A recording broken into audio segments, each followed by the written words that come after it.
ba akwala wanya 4 years 5 years 6 years obetimi enya convulsion na sinsene na after 24 hours for frasa e be hwehwem na enya infection na ne ho nya hye e be hwe na adwemu ahwe na yen hye den hu se bibia sesa but na e koso nti ye hwa obi a timinya na ya san busa se den na de ba yeah because ahonhye ni de yen nim say obi a obatan bi na obi a wawo den nim say ye say ahonhye ba bofra so a na obobilimbili ananso se timiti sine so nti obahwe no batan bi wa ne ba ne ho ye hia na de hyehye na chi saa onya ne nto ho ne bi a o sponge no de nso nyunu ene tawo toto ne so a apart from eno na ye nim as abatan no de bi ne timiti saa epileptic yetimi kano epileptic seizure and seizure nko na epilepsy so nko seizure enya epilepsy okay enya seizure no mienu in more than 24 hours when you back 24 hours e che when you foforo Rebecca say unprovoked nyeso gidigidi bia na uti aboho ana bibi SCC ana ma wenya tine ye kan be kan ne ma e deba e ka so bi etimi nya bi etimi hwe nkwala de unhu de deba etimi hwe nso bro ni be ka say electrolyte imbalance enchina woni pedua ni sodium chloride potassium eno so san be mo etimi ma yenya na ya hwe niema etimi fifu adwenu ye fa stroke a bia moja tai be wi adwenu na ma stroke ye fa be bia dwodwo na etimi nkasa stroke ti stroke nso timi ekofaba na obi a bibi efifi na adwenu e bia say cancer na wo bi na tumor bibi nyine wa adwenu menu so etimi edeba na ye hwe nso a ye be kai cerebrospinal meningitis no affect adwene no nti CSM sometimes you treat amane kono bia na etwa bi e wa adwene no nti betimi atake years na cause epilepsy yes more na doctor ma me you free where there are ebeka say other infections e kwa adwene no mo a but the common MI pa Ibroni beka say head injury. Sitting na boho da na ebra. We shan kwenche bi pe. Uti na boho. Ana aka bi abo de wahwe ho. Ana wo hwe ase na uti boho. Nti bibia ya ayi na wu no. Ekro bibia wu no. Betimi di be 5 years 10 years. Afina na e di aba. Wow. 2016 me call Semu Mantebe Enum districts northern regions at time in 2016 na ye call say NGO na frame me say yenko boa community ne ye call say ye ko hwe omo adwen mu ha but out of 10 bia e be hwe bia na emu 8 epilepsy I later learn say omo use motorcycle na omo nche helmet yehu so helmet a chere say odi oni moto ni twi tu ni mtwi an nche helmet until later me call Tamale Teaching Hospital e ko cha de kakra o UDS medical students e call Tamale Teaching Hospital me ni emergency for di nkomo no mo ka che me say at least a day bia omunya be 4 nipa 4 omuti aboho by emergency because omo nche helmet nti ye hwe ho no ye percentage ye fata bia Ghana nipa be 10 out of 100 ewo epilepsy at any point but enyina faako me hwa percentage ni be higher be bia omo ye niema e de ba se omo ti bubo ho I see ebusa for fin wa join here ye di epilepsy na etwa ehun komo doctor me ehu se sheda nyabonsam yare enimguase mu na ye a eye but nyabonsam yare bibi na kofa de ba a ye timisa e ma na ye ma me kwante for station ansan masaya ba doctor so enipa a ba hospital with saade no ebi wo bi fia na ebi wo bi so a anamo be na sesu tu ne kane o de we nurse ni a wo ben ayarefo bebre no e de anamo na ya na obi enya sa yare ni bia wo tu ne kane yo me da awase no ma chia wontiefo nyina se na ye ka no wo the epilepsy day wo ho a wo se ye ka ho asem na ansa na mekọ na ewo kan so asetwere no se no hu se obi twa nti ya na yefo se ni ho nti wo kan ho asem a ya na enipa bi edi nti na ye hu no wo twa to dem mo fa ma bonten ana so se edro ho tete na mo ni edro sa o se no nkofo atiase a wo ko hospital nti wo je wo edro wo je edro se na esi ka no ebi wo ho a yetumi twichi o ma yare ne mabiem ebi won so a it can be managed obenum na edro nti obeye ni bibia yare ne mma ebi e beba kwa na adwo a wada no na aba wo dem mu na ye hwe a me pese me ka figures no na ehu se ade no ewo honom me ka fi 2024 and 2024 yenya 2000 Ashanti region kwa new cases 2968 no more epilepsy and na ye wo 2025 no the whole year yenya 3321 edos nkwala ne mpanyin nyina nti na kyese ade no ewo ho pa na se na wo si kan se obinya etwere a ya na bebre ne ya adwen se ye hunhum yare ya twama ya de adwen se atwama nti obetena ho saa na odi ni ti abọ hwa na kwakwakoye no sebi o adwen yare onu madru obe ni beba ne ho so no abra wo ti bo ho no so no na kofa sebi o adwen yare enso eden abra unti se wo se wanya etwere yare no a kwa hospital ben wo biara ewo Ghana ha nyina okwa ombetumi aboa ama watumi anya drama ho atumi ato na watumi aye ne wo ye nya sa empa ye ne nka sanye eye pa ebeti wose ye bo na eboa ye ne mo so fedro no na ene makofom na watumi anya ho abompa ye na ne so atumi aboa nti se wonya bia mo body aso be kwa yare sabia na o ma wedro na atumi aboa etwe san doctors and infectious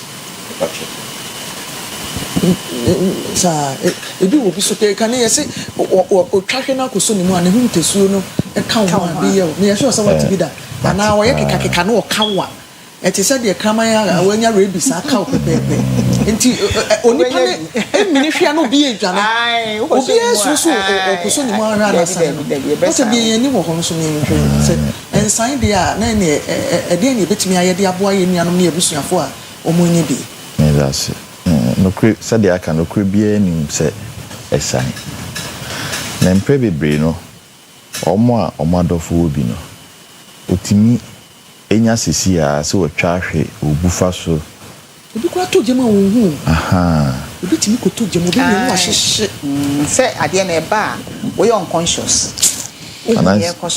ananse me hwe papa bi ba man after 1 month na bi onhu bi mo share do na se no me chere ne se anytime ebitimi asamba no was secondary school na okache me se opekrata e chere so wo bibisa me chere se secondary school empa e wosura bank beda onafum and the dining so ya bosan ya ma ground floor because it's here na obi etietiam obi abetimi agya no because obi asuru sebe nso nya ade a e wo se asuru nya ade a sai said the anti-fosti kan no ade kwa no pa emre no akofa na ba na oben o kwatete nkrofo mama yakudwane ebubu ye nem said the anti-fosti kan no yama bebre treatment obi o ha be 1 year 2 years e mada nti esa obi bia utumi ye ko boarding house na e da ya adwemu se ebetimi aba but ye num no nti enye likely se beba na o baby na ebe kan ze obi atwa eden na be obi be ye adwuma o mfie na o frosra na o tibehwe yo wo ne nan o kan ne tekema omo kan home ne ye adwuma nyina omo nim de omo ye ba wo de hu ye omo frame ebia me bedru ho na akakaka na ye nti atwede o de ye adwuma omo yi to nchen na ne so ne ne ma egugu home de ye adwuma omo yi ni nyina simaka krani jaye na ema yetene no se de be ya ne tekema ne benkum so be ka se recovery position o da ne nchen ne benkum so na ye hweso so o home bibia nko hye n'anum a ebetimi esi ne home ekwan o da ha no o da ha ti be sima edunum 15 minutes chesa ho so awoso ni jaye be din da ho nti ɛtan ho a na me kyerɛkyerɛ mo mo ho no sɛ sei na tie nwane ebi ana bibi wɔ hɔ ebi pra nipa no ebi obi asugya wɔ nkyɛn bibi amna bi wɔ hɔ obetimi atom bibi wɔ hɔ a ɔde ne ho kɔkan betimi pra no ana sɛ ba obi wɔ hɔ a bɔtai ana watoto ne batimtim ama ɛkye no ti saa ne pɛsɛ yɛ try eyi na watoto batimtim pɛsɛ yɛ try eyi ebi na ne ho ha no nti yɛ wɔ hɔ na ba ini si issue it provided what we call safe environment for the person the because to be a umpra ipra na yɛbɔ ho ɛban na ewie nso a nipa na adana na de na to ne nkyɛn ne ahwɛ so ho me ɛno ɛba menim sɛ obi oti bia bitumi ayɛ sɛ ohwɛ sɛ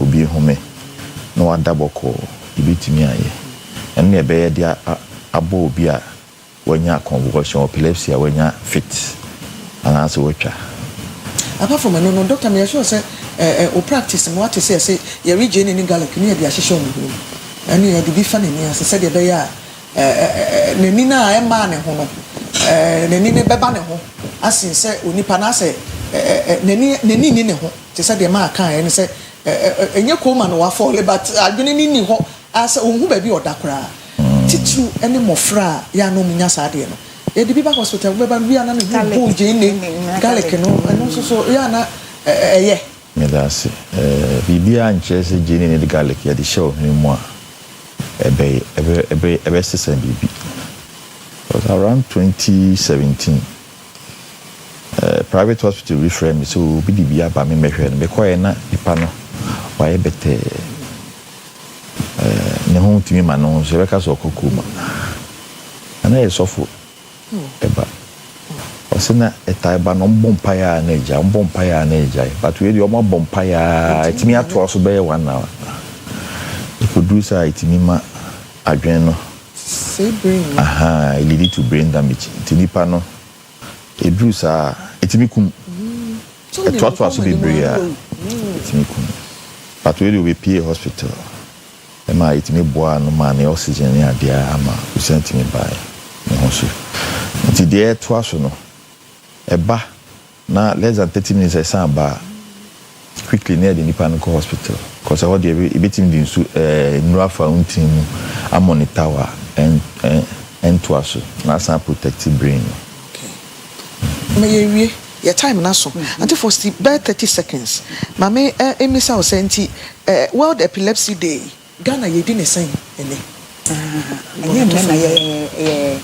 Monday and but the no say month ni we are creating awareness bia no say ya na say ye call ya church letters akọ radio stations and TV stations a omoma ye kwan na yatumi akeka achechira mani panyina atiase eno na ya na eboa normally sometimes ye meet na ye nko aya hye wona ye create awareness na ye but ehu say no ya nipa bebre ente nti se nya mama ya kwanya no other places wa mama ya kwanya nti move from places to places are create awareness na be ya nipa abetumi atimi gidi ye say baby bebre won so mo kwan ya mo fa so a omo so di okay nti abusafo ye nyina obi anya ne yonko esohwefo yenye each other skipper ye oba o busuani o neighbor ana obi a bibisa ba emfa nhye wadwene mu say yare ne yakotode ama no na emu a esese ye de ebo nipa ne yemoa eba ne ye nyina ye dwane ne mum doctor say yanko nipa ne ho ne yemoa ne mum sikan bi da ho eje bi wo ho ye betini a yanyi adekro ne mfi ho ye shirt kura watoto mu kosora ye mie ne mframa mfa ne ho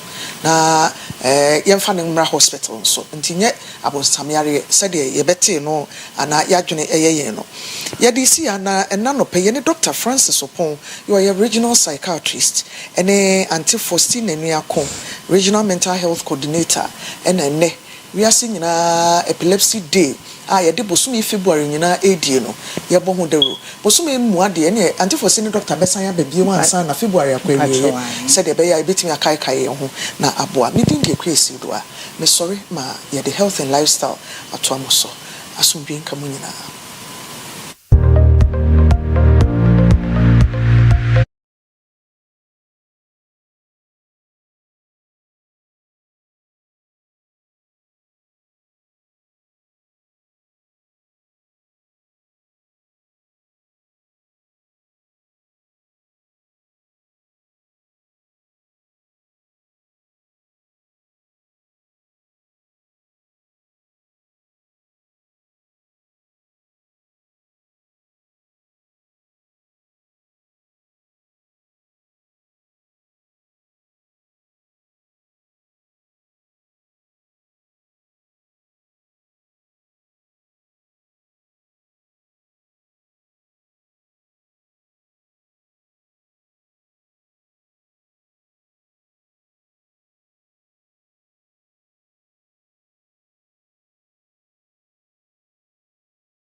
to Sante eweja obane so konkron de ho Sante eka ha eye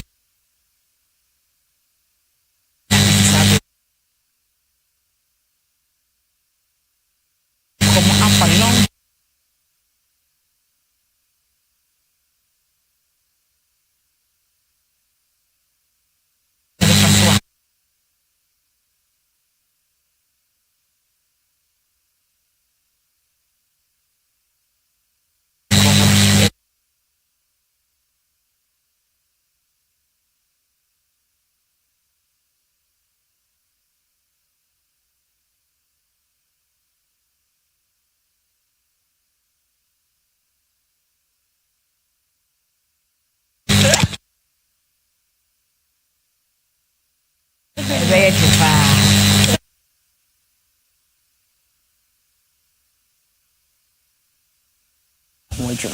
na afeyanti mum na obia tene baabi na no pay emre ni ntinyama miensa bi pe na mpese ye de yadwen koso mehwe me hu sesa anyama miensa we se betimi e de aye adwuma de aka ni nyina bedi achi ene say de edi kan ye communication communication ma memfa and connection enka ho okay relationship biya beye ya enkita hudie eye number 1 se mema uhunu se meba Oyerepa me pon a meko office me fi officer meko akoyesi me fi ho a meba fie nipa no on say ma communicate na communication so nye wonko awo kasa eye giving it well and then taking a response.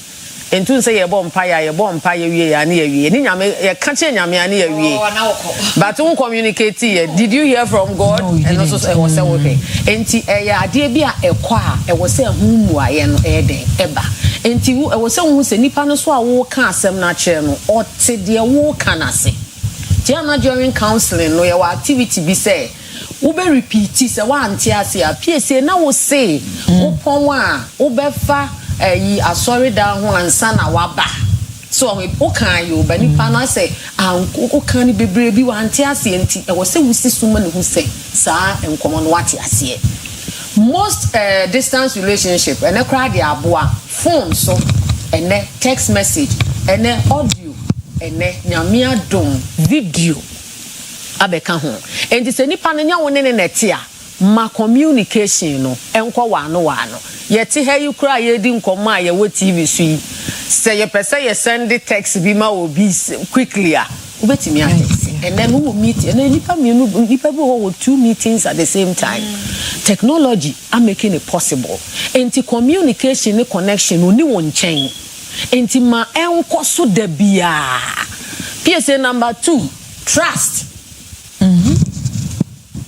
honesty mukredie trust jidie ne mukredie enyema mu eda ho so ho obi a wonyini ni no me ya menti ase o enti no ya no musi ye mu bi no se ye ka se ye dada ye be ye pa ba ye mu bi so ye o dada na ye hu eno anu no oh yes minim de okofa ne ba metiase because I have given you that because me jiwudi so enti se wonni obi nnia ada na woni no etu anamo enti wo se wonni ni wososo ni ni tu anamo na gidie no soso baba eya na eye nukredie on kan okre wo se wo pon abefa ha ansan na waba wo pon ye kra no ni pa ne se wo ko saati bia wa akọ surprise oba e wa ma ho wo ba fie so wo si so se chenchena wo enti next time no ebe na nipa no waje wadi enti ye magidie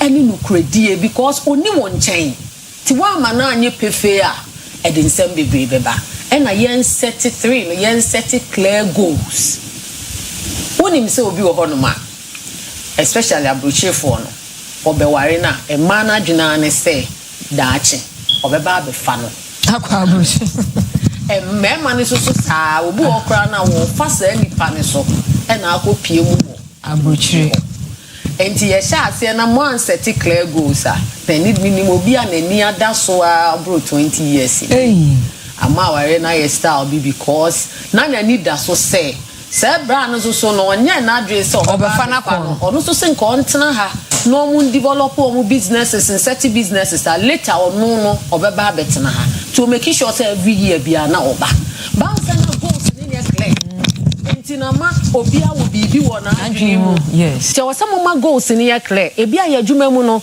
ye transfer ye kɔ ha enkura ni nti wo kumase ana wo kɔ akra na wo ha sei no mu ntimi nko school ye transfer be sa ba be si machi at the end of the day ha na be settle nti yensi dan kura wa ha bi say at the end of the day ha na aye clear so ho me koi 11 months bia meba me koi 6 months bia meba me so mehwe say once wa beba be sra me na emum echi na meba me asatel wa ha me koi me kwa the paper na to ya within this time no obeba na goals no aye clear me gidi sanyama miensa we say ye be biemu ye ne yate ase ye a problems be na be solve ma onhuru ba bia wo ma onhuru ne wo ye ebi o wa time zones ne kra no na enye pe say ye wa he ya ekobo 80 US omun sorry ekrobi o krampa em say ekrobi New Zealand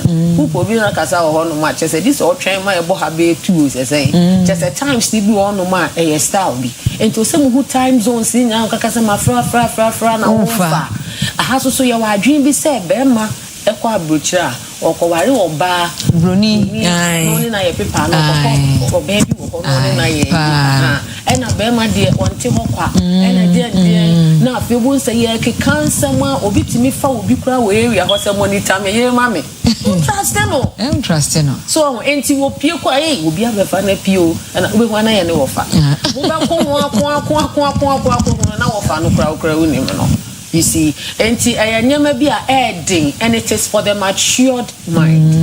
When you're matured, that don't enter into such a thing because wonderful and pay what be so communication manenya juma honesty no credit and a trust and also manenya juma. And yes, idea or brokiri video was obefam boko brokiri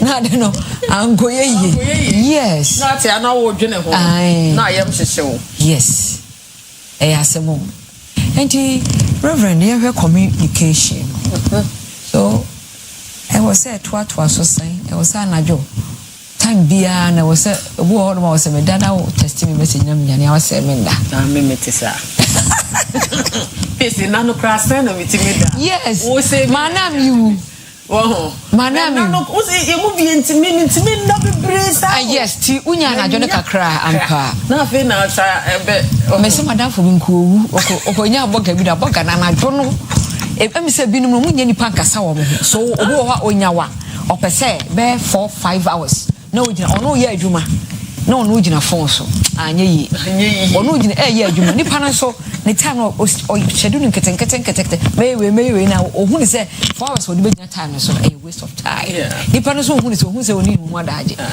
on san so na me say be 4 months na phone na ye to say watoro and na lack of sleep na watoro ya na broche for obaje yo we say Ghana ha no ye wo obi ka che me so oba Ghana kra no hwe ye nantia obi say afed ye ni bibi ha ye bi moko ba ya woni ma ye pa and then that ye wo ye kuro bibi ampa mo ye sa so no communication e dey PSA e was up mo kasa ho anya sa wo nya time na abefre me na me no minute time zones yes it will no one respond no so what's do baby on communicative you oh ha why message abeto ho that could be her phone so I want to menka because what do you 3 days I think it's 3 days in one day be man nka no betu agina so de ajai ana 3 days won't nka I was say we ni masem but oba be ka say oba her phone so I want to menka because we huna ko say message o de manu a oni so organa onye hwe said ya woka no you see and so no dey send the message a to that time up and or reply good. So nipa no organa ha be or reply 2 hours later you say phone no dey e she ni boto mu a oni hwe I also respond. The relationship ni muntu obenya yare. On anajo. Every time I wo pe. I was some me no and American goals be setting e wo ho no mo. Me yen sorry sa time ikota. We are dan at time zones no a different ni nyina na your time are comfortably ni nyina ehia. E no so pii. Will be a consistently when in a casa even 5 minutes a day bia at a particular time biano. It keeps the relationship going. E be a wo sorry at time abekwa adwuma no no adwuma mu. Enti time ben na ye betumi akasa. We break time no will be no so what abuchi awo oye adwuma we break. Enti what break na no oye o nipa wa friend no na mo kasa 5-10 minutes bi. Na time aso. Na say we consistently it will keep you. Enti calls no mon set time a ebeboa no. And a text message wo ho. Audio wo ho. On video kwat me video wo na wujama nipa no. Yeah. Enti yen use saa de we nyina na emmoa. Yes communication ti no wo be fra ma nipa no kra wontime na. On enti na nipa no so kire se etoda ne sacrifice owo no oba no reciprocate ti se ye de abrochire ha de ye no ye na timi adwuma sa da 2 hours so wo pese o de toto ho se da bi Ghana ha de ye da you promo ye adwuma nso ye da so ho ye nya adwuma mienu ye mu bi ye 22 ne 33 de eno kro mu no otini kromo ho o tere me che ebi kra wati abusuafie won han dan ba wa abusuafie bia onti sa wanti ase na koye wa ho ya ase na ha de ye na oro so entira so ena di ma je ba ko ya wo especially wo ha brochiri na onye oba ni nkita ho all the time we mo ba ko homa all the time na ma ni bi over sikar ko de ma la sare ya sa this about 2-3 years kana obey you be hu anane something to mo no any say na mo no ye adwumagu or ye adwumagu this long distance no it's for the mature man of course you ready no be a odoni ne sa de no wo mani pa yes anyama bebre wo mu a wa hwe ya na mo te Ghana ho ne ye bre wa sa me ya ye kasa wo bi ade wo mo enti so wo yi sa ne $100 €100 sa ne e dia ma wa e wo mu yi sa ska no so mu ni so so o yes na heavy no they can't send me ba any can say o fanisa e ye bibi na mo build sometimes sacrifices so mo so kra mo use o mo ha ne pa obo ti abrochi awari o wari o person e retina hands o be hwe ni dance we sia na nsa asindia ye kan wa sem say ga no abrochi wa wote no obe use lady na mana setting business ti lady ne kasa me ko happy u je adwuma ho akọ ho se onye ni bari have a life enti no ono so wa ha no wo mwa bi ono so de ye de eboa wo the communication it can be a lot of ways it's my lot the other one so say trust without communicating ebu ho no ma wo de asem sie wo a eno so ebi nya bibia na onye opinion bibia na communicate e de ma yamma nipa on say relationship no ye wo mu nyina so bia wo ne life nchichi ye bebre no I said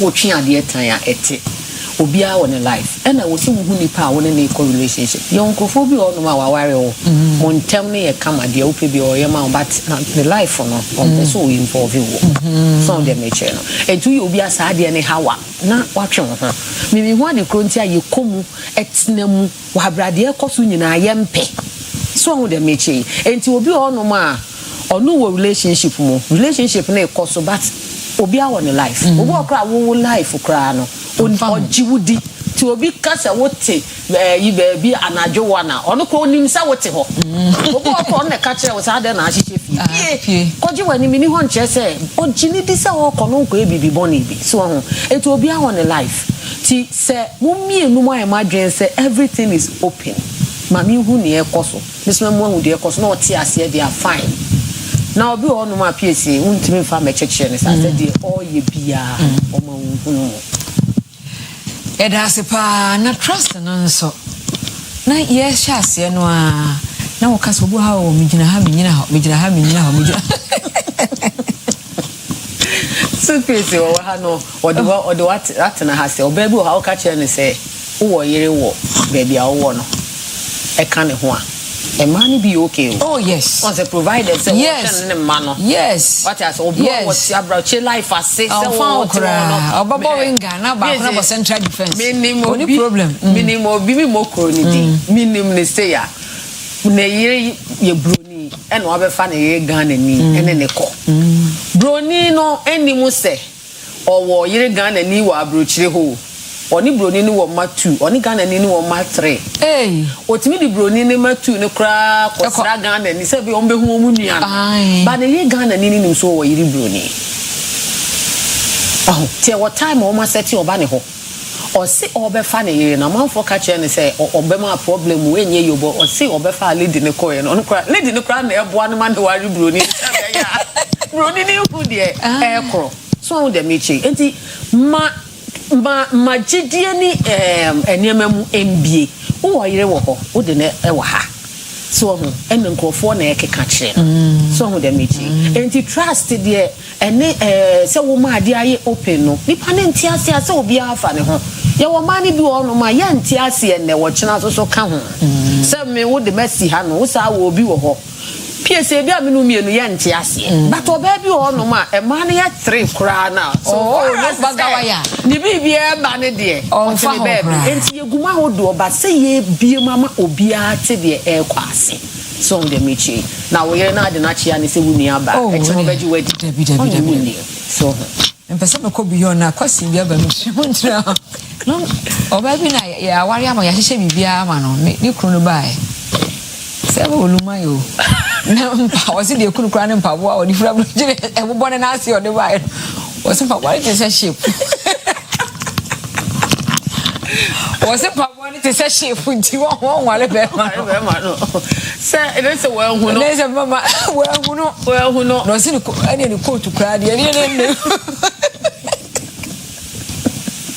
peni ni coat pa ne de bae no ene ne kunu twala wo no bese kamani bo abusuafo ni dua so o ma jeje skana ma akra ama lady na ama ohumuhu papa no so appearance no se etoda na camera ba nipa no o no kasa camera mu a se ho no try de ne so ngwa eno de nanim ba bi kakra bi be ba hu ni age ni ade na nipa no so anka na e so kasa o be 43 years e so ba no o tum so be 60 something see enyi e penny ho long distance and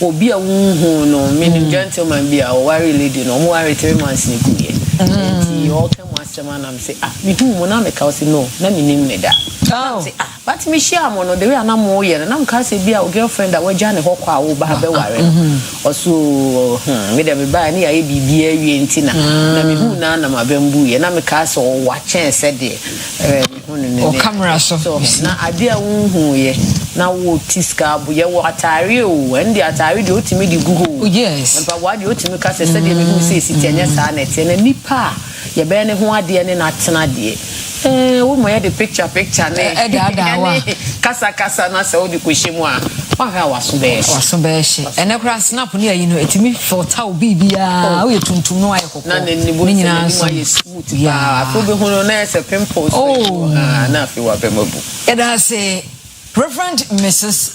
Ama Obin Bruce, were lecturer at KSTU. Oswachi amunyina. Osanso aye sofo nyankopon Reverend you call to contact betu jo anam. Oh. Edi da sesa oba nyankopon pa. Menyo kese se oba. Kojak farmer ya to mo paste mo brush. Pro code when your code anum bi ebeboa wo. 053106 9945 053106 9945 0531070020. Bidi edi PSC ladi. Encantadios. Adios.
edu na omo pere yesi ba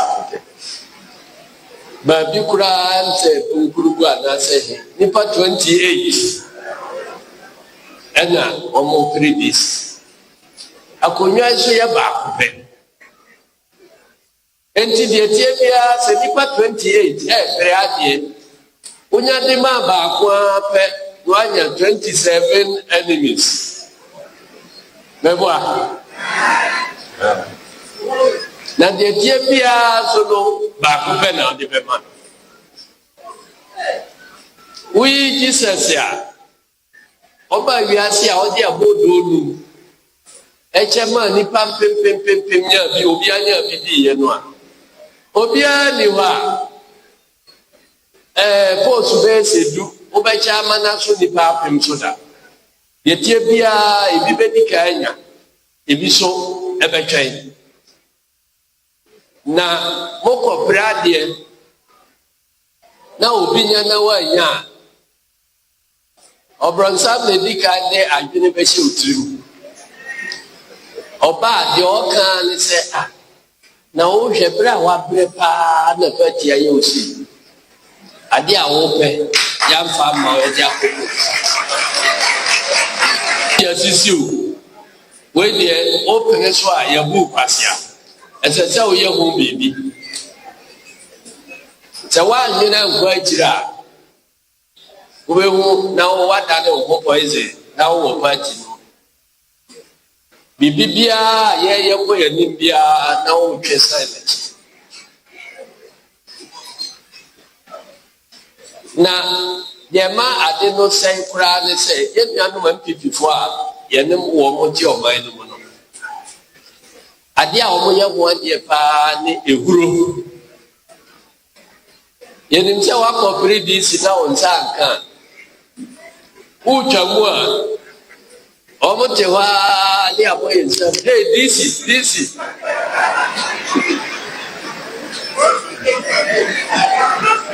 wama chichi usa yehuwa ase haja una na kampe umeyanda ezu perere mahama no sawaba uduku kro ya anya no anebo ombabu adada ya anya no aneso womu be ye usa wa hweya no akofa agbemboni ase utirimu se ade mepa yetu aba yebo masum na school feeding basia me pena pensa kadia ene ade no be sei yempo se court be frɛ no se ombe gina adaka se obebodi nkro ana so okofa dance fobi aba enti sa disrede ne dia to court na ni court ayese na ka yepe bosome court no ayese wa maye na wotwi ebienu enti ebekɔ na ya yesa hyehyɛ no so yetimi wie a yebeba ya timi anwie a yebeba e dia disrede abeto court na ni se o maye break na yetimi wie na yemfa sa asɛm no ebeto court ni na court mfa ni bu a embra na yehu sɛ dia ekuma sibre. Right, for Oshe Eye Mosquito, in fact, the chairman of the NDC, Johnson Asiedua Katia, making the point about how party members, do a appointment and they be both near the day. That video is going very viral. I am told, say, there were more explanations to what say be NDC are buying the buy, so party members still no more bread. That's what they are trying to put across. And more any other key personality within the NDC are raising some concerns kakra with regards to the amount for trying to spin a chairman of a kaya. Then and again, chairman won to me a year attorney general no to closing the case. Because close the case and the witnesses be also about court biano on their berry. It's they said I can't wound to me and so lawyers a bed truck. Their basse based on your move from the attorney general. No, when the case be a year a year wound to me, and a court in a manner a year 14 days there on the submission of no case and against wound to me no on Fambra. Tibia say at the corner say case wa why be case in was wa ye no ye be Now, won't me so no pay you for. Well, Baba catch a guy for you now say, party ni be nomination or contested as a national chairman. I don't pay the home come on. Now, those you also, me we say Akua Asiedua say a nation that is at peace with itself, you know. And he say, get it into the realm of renaming, and the whole lot of confusion, and it did beba on mind them. I don't pay a be simple question. Kotoka International Airport here, a buying the person said the crimes one, and now the crimes one. We'll get to know about that. Of course, I'm happy Prof is here. Prof here, Vandal, one of the greatest Vandal ever. Now, the conversation has come up again. Say, yeah, carry name in it. Now, I will say JB Dankwa, in fact, the man a man for friend, the doing of Ghanaian politics. JB Dankwa, you find the Dean and University of Ghana. So, it's a big JB Dankwa University. JB Dankwa University of Ghana. I had to say, well, Kwame Nkrumah University and Science and Technology. It did say, yeah, the JB Dankwa Dean actual Lagos, so I say University of Ghana, so not just say, yeah, she don't because in politics in Ghana, upon home of the empire, I'm say we did a case over here. I think a case about is it Akoto case via war see back in the day of a year Kwame Nkrumah or the PDA the buyer no or the PDA in the buyer no a man for no mudding come and the PDA was a law na Akwa say once enkofobi agade din koma obetimi achi omo without a trial wonim nyomo ka but na suspicion is say omo bopo to Kwame Nkrumah iti ogada ya ape na ba becho. It was JB Dankwa who was a lawyer at the time for the men born homebody kasam nyabiade you know I'm also born homebody in terms of Ghanaian history you know I'll say a Trinity because so far me say there were monument bia JB Dankwa that's all apart from university halls apart from that, but a huge monument and it didn't that's what there. Many shows that pay Rebecca wants them right here on the show. Meeting at the Kwesi Parker Wilson Thursday morning, the 5th of February 2026. My guests are already seated. Professor Charles Mafo, Chadi Ewo, Kwame Nkrumah University of Science and Technology, Owaha, and now the provost, Owaha. Prof, Akwa Fantastic. Dr. Eric Wimpong, Waha Nanope, or your political and economic policy analyst. Doc, Akwa Pay. Yeah, I mean, Akuzi. Number shop, Great. So it was for we'll get into a conversation. There'll be a phone line and I join the conversation after watching what journey. We'll call Facebook up or your part TV Ghana and a Facebook page. Like your page, you know, for comment go home. They were kind in your amount and then I'll pay quickly. I mean for happy birthday man Nana Bonsu or Belgium. Now we every Linda Ajua Amponsa of you of Oyerepa TV. Linda Ajua Amponsa of Oyerepa TV. Yeah, Linda. On no makeup war. In fact, the message is that I love you. It's Nana Bonsu, our Belgium.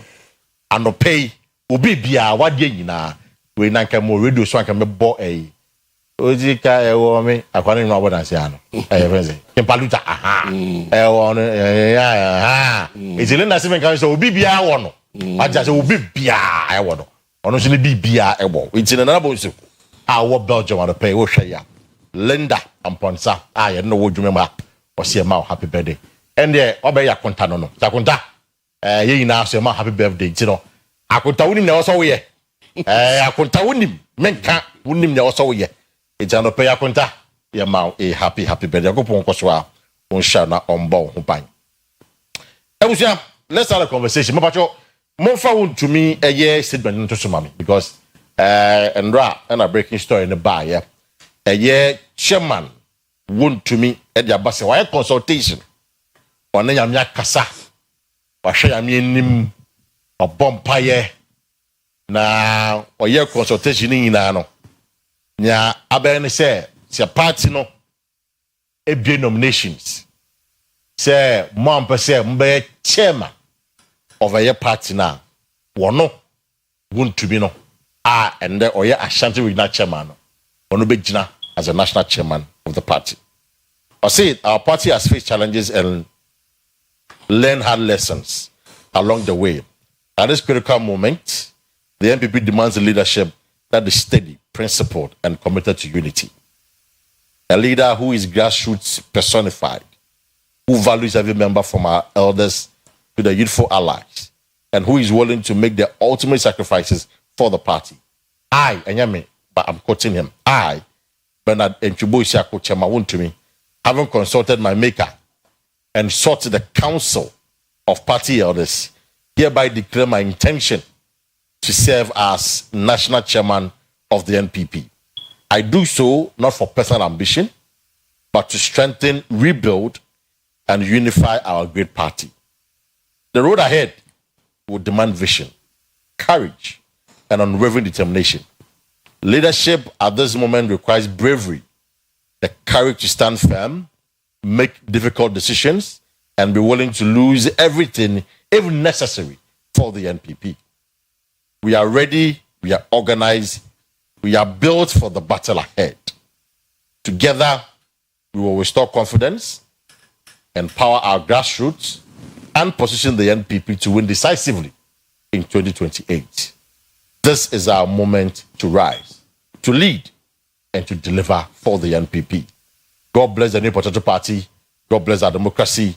God bless our motherland Ghana. Signed, Bernard Enchubo Isiako Chemawuntumi, Ashanti Regional Chairman, NPP.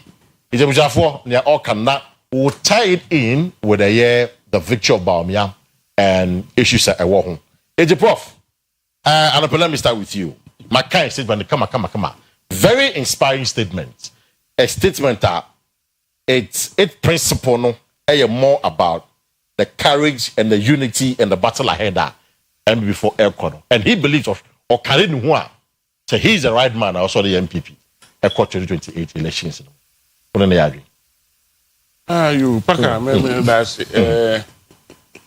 NCR repetitive one and no young coupons was the party. Right. I say, well, we said also right. Also, the right man to lead the party as a national chairman. So, original, but you say, I'm from the channel to us. So, probably we should in the conduct within the region or self-factor, and I say, is he the right person? Say, or be departing name at the national level. So, men go there, if you say, I near anyone can be a party. Oh, when near anyone can be a party. And you want contest a party. And Kayan say, the chairman say, of course, I don't take it away from you, an independent person, right. I mean, individual. Right. And also, if I say, I can't talk no more prayer or previous and that's also said on one kind of party, no one will hear us. Yeah. That we hear no more so more, no can't home. We hear no more. Or no one to make can't be, and the party one will hear him. I call court, I court. Now, according to prosecution, yet, of course, we say until proven guilty, no. Yeah, suspect. Suspect. Yeah. But they have to take a cry, I know I hope so you're honest. Man, there's one thing I like about that man. I think he's very intelligent. Okay. He takes opportunities. He exploits. Exploit, and I say exploit. Okay. Opportunity for himself. Okay. So when his government is there, he did everything. But to his own benefit. I wonder, the Juma party or your Juma man, how to go now? I'm just saying, you're Juma party. But that is what smart people do. I see. You know what I mean? I always do my cap for but so who you going party? So you're my party. Oh, party, they say, Nipa Nashisha. No, so can Nipa. So, to do baby, to the extent even got the most powerful in the party on the side. Because of more album, we say, baby, another by Lancaster. And then I know one go minister of the so say, Galamsey and Lance Minister on your team, was it? They say, go on. It tells you the power he exuded at that time. See. Sadia man, and go to me. And so MPP, me time. Oh, I see. Oh, yeah, conformity said me. The corner of wound to me, no. Yeah, because MPP. You see, MPP. Hey, conformity, I will come. Yeah, MPP should be looked at as a. You see, it was a part of the elite, a party of decorum, a party of, should I say, civil. I mean, people that are top-minded. I mean, people that decipher. You know, people before they say something, they have consulted. They have, they come out with brains that are deep thinking. To the extent they do, baby. Africa, I mean, anyone would be at also. Good bed, that center table, so Drew be crying by Bibi and Big Biana. That's now the Muhammad attacking the they say he took the nation for granted, so to speak. For me, if people remember all this, and the MPP for them, a highway, a car, it will be for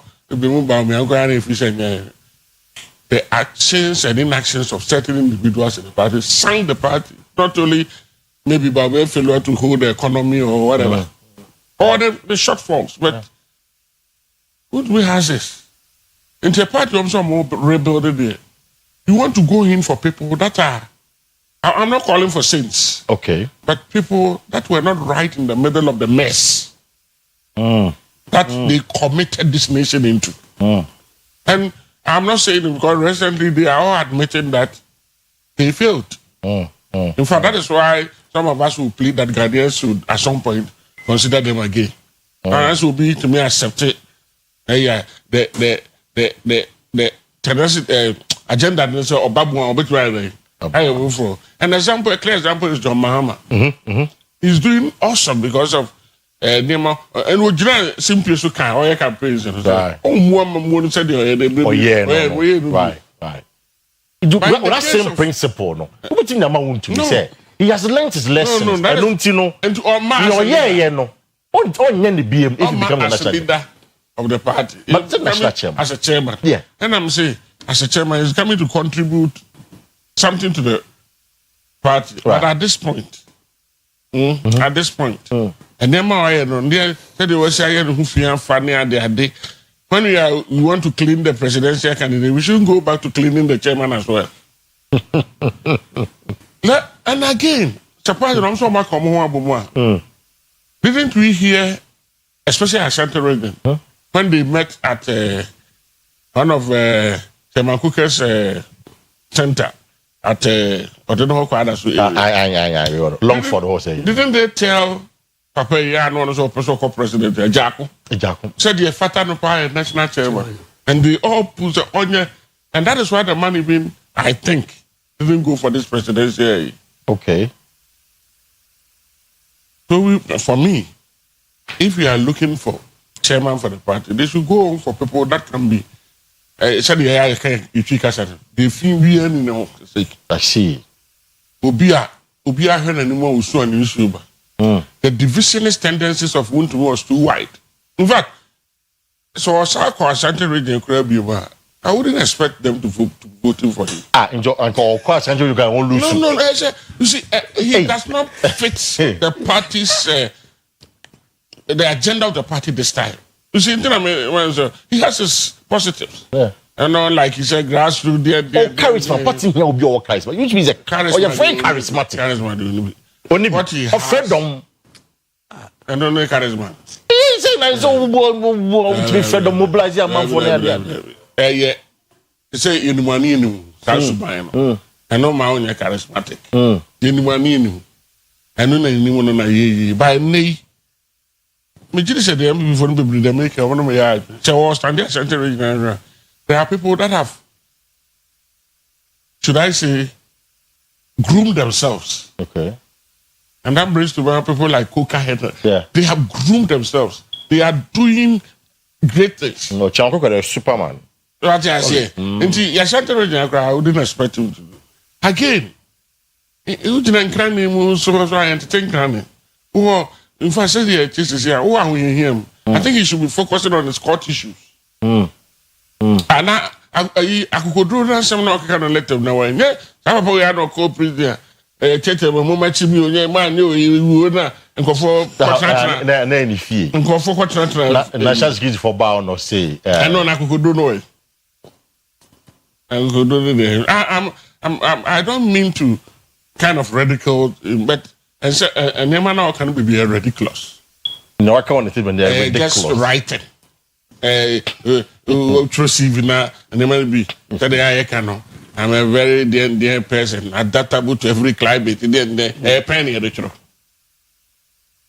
But I know the MPP, the great minds, people that are ready to 2028, and if they are really serious, they need a serious chairman. And not and in your seriously, not with all due respect to him. Or abandon the questions of a soldier chairman. In fact, he will help the party by not coming in cry. Yes. I don't know, best save people from even trying to vote for him, let alone him winning. You know, it is in interest. I don't know. In fact, he would do a lot of good to Ruabaumia if he does not contest. Wow. Oh, and holding a leadership of MVP, people should be talking to him. Yeah, have time for yourself. Focus on these court cases. Perhaps you are not even guilty, but probably just simply that will even make his case worse. You never know. You see, people, his counsel should be talking to him. But of course, at the end of the day, we are what I think. Yeah, but on no personal decision. At the end of the day, it's the party. Yeah. Yeah, it's any vote to we will vote to Mudia and or new me vote.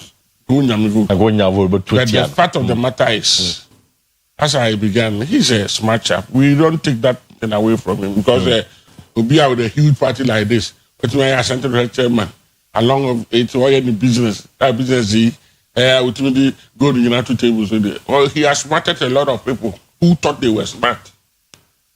And that is why I like him. He uses, whether it's a finance or something, he's been smart. And that is why he keeps on going. But I think, and near my way now, I have from Crawford, I sent it. Oman Kaya, when your partner and Costa Kakraba sitting back. Mate. My member, Dr. Doc, is a comment on would to be there. So, what kind of statement now? Or say, the road ahead will demand vision, courage, and an unwavering determination. Leadership at this moment requires bravery, the courage to stand firm, make difficult decisions, and be willing to lose everything, if necessary, for the party. What should the spirit of this statement are? It captures what he's going through at the moment. Though, or how you hear more, but for the party, it's the BBO, we for the party. So this is the time I'm for, and I could do any determination or rentation or winning. Or I'm a party. It was a party national idea, so no more buono to be the national chairman. Kwesi, that's it. At times, I know she need to be power. Yeah, she need to be papa. But notwithstanding, no matter chairman offers as a daddy. We go to the statement now. Prophet Doc. Free Atlanta, Georgia, Waba. Ike, Mwakwaba. Right. After program Nebishia. Kwesi, say MPP. Na metitino some time ago. Yeah. Say yeso obekọ national chairman. Say MPP a drew sa level way pa sa chairman wuntumi so obekọ national chairmanship.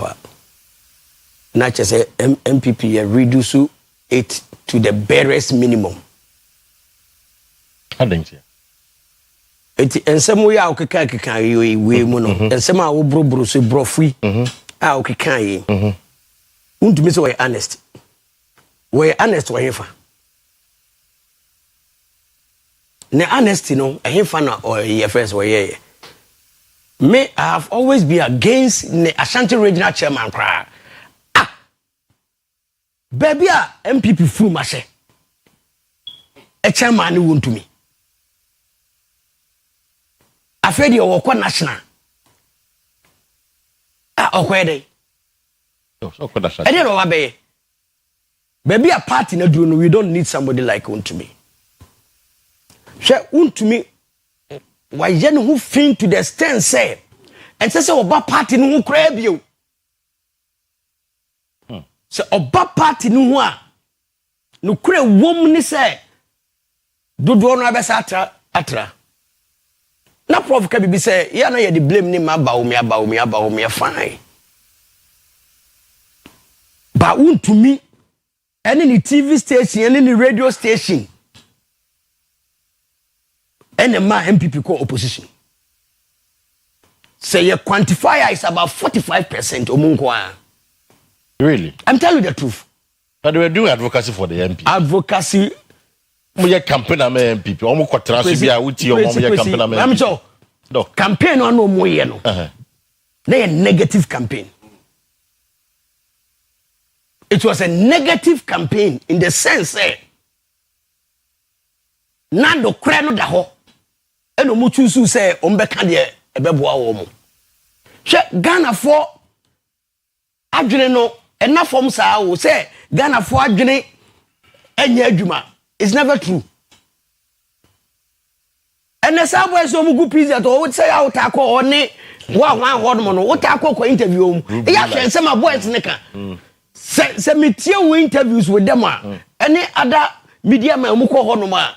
It tells you say you were different crop of young the youth are. If you bring people like Untumi, say they should vote for them, but they will never vote for Untumi. I see. Untumi was thinking about a parochial interest, not the collective Ashanti region. Another yantitama na do bafu fry ye chepos no. What do you say? One no obo Ashanti region now omusu. Oh, by your ministers will not do happen. DCEMCs. Should you see here? DCEMCs. If you want to me say one or one. Oh, so some more 2024 election, then a sikaba ya na dano honoma. I just say a man for kopacha on say yabomuska. And minim and wasem, doc. I mean tea and wasem. I mean these are serious allegations that I mean minim wasem. W you waba be kase enya no kre. No, but minim obe kase enya no kre. After all these allegations ni ba ya no. So what you say? And this say 1 year twamo. Waba akobeka se sane mani nyanya no kre. Minimum pia ayi obi a no okogira ayi MP parliamentary candidate na ohia sika pa na onya bi. Na wo suma ma te sa akra. Edi wontu me se die pa na waya ma MPP a bro so anti say no MPP mu no oko national chairman. Nam enye onu na ayi go from Shinola hono sa abrosan no yeah enye no na be ka to yetirim se wato abrosan ma MPP urafi ama ye boy ye jete kem ne bo abe pi de jiaba o se atu John Kuma akurake toyi hwede odiasi adwoso nice office na Ashanti region MPP regional office away and this is the person also of abepe national chair brady nyankopon you go to the tables ubie wa no se wo kasa and some free wa no mu ba no eti ono se ne ma nyina na o mu bo o papa tapes tia would they be happy with their father masa it's time 2026 CFN ya grow asem no se de tie no sa de e beka no o dia say unpacking ho de wanya wo politics mu no unpacking ho na yema wo mo serious minded and I would say in the wisdom of Joe Wise, that's no kind. Was it we need somebody like I say doing Ketia? Yeah. Now who so about I could make myself my way. as national chairman. As national chair. Because me say Jumbo do ba. John ba. John ye general secretary that you gonna do more here. Asabi so be contest. Asabi kwa de onka wona me fatu nche na. For la foko. So aspiring to also do it. Foko be pede to me so far. Foko be pede. No list be. So they say a list na wo. But I don't think say Paul be trans say osabe bio. Obe pede. It's time I also you call a spade. But you see, and tell them said I didn't want to you know omo the party no e di agro. Yepe national chairman oba be gina ho no ma okasa. Obi abefa. Yempe national chairman say aduru me so national chairman. Jombo do be na adwuma ko. We are wadwuma kra no you know general secretary kra no anso nkofo ani. I see. Ye can ba ye bobo we kra wo de kra na wunyini. Yes amra chairman. Emfa. But you see na me ka say a party ade. So the delegates no. Omo should be our poor.